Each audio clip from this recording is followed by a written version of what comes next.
itself is a word. The word is interesting because it's a word that comes from a pagan.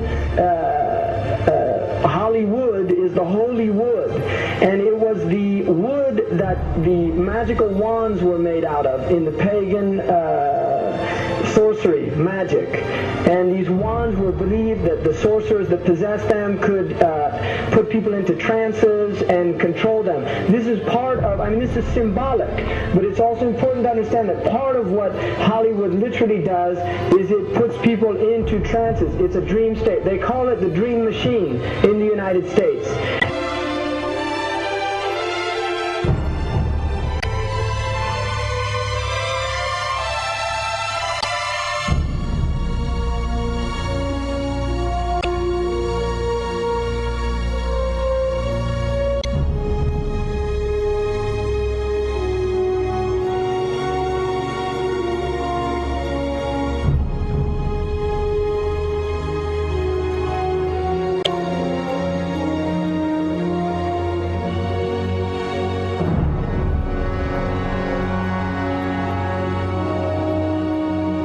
Creates fantasies for people. It puts people into these things. Now, one of the things is interesting that in the part of what's done in movie theaters, in darkened rooms where people watch television, is literally a trance state that occurs through what's called suspended state of disbelief. You enter into a state, you suspend your disbelief and enter into a state whereby you begin to believe what you internally realize is imagination. It's falsehood. Films are magic. It's just magic. You go and you watch these things and people get caught up in them.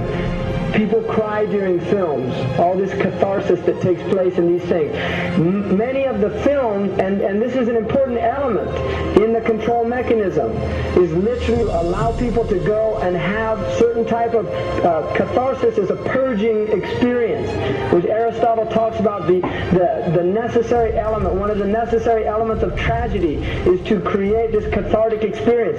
And this is why a lot of the films, especially also news and things like this is why news is very important in this culture. Everybody watches the news.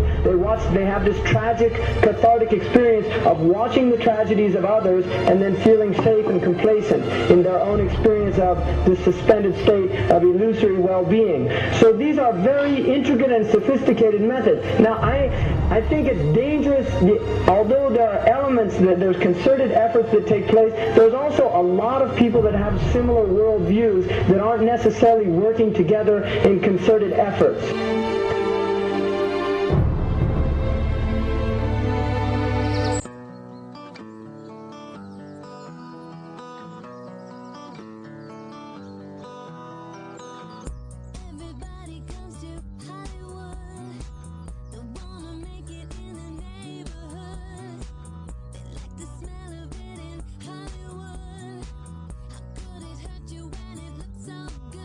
Shine your light now. This time it's got to be good. You get it right now, yeah. 'Cause you're in Hollywood.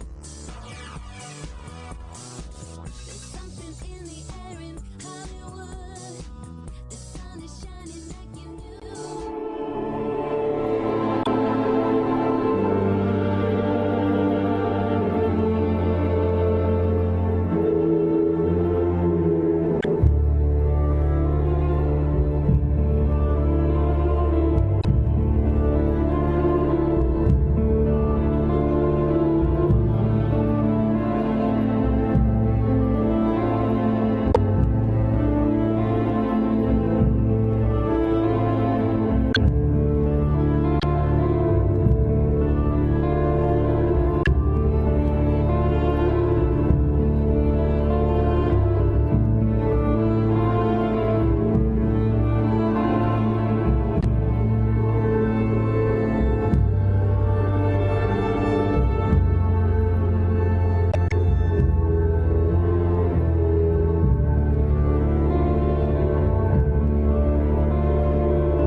supposed to be up here, looking at that.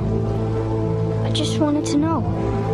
Well, you're old enough, I suppose. You should know the story. Okay, here we go. It was 1832, on a night much like this.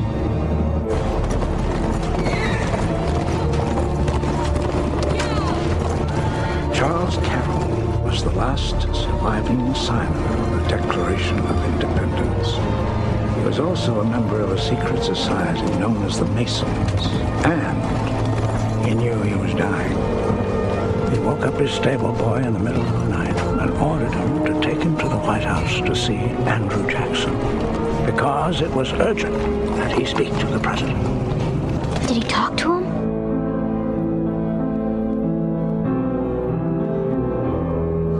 No, he never got the chance. The president wasn't there that night. But Charles Carroll had a secret.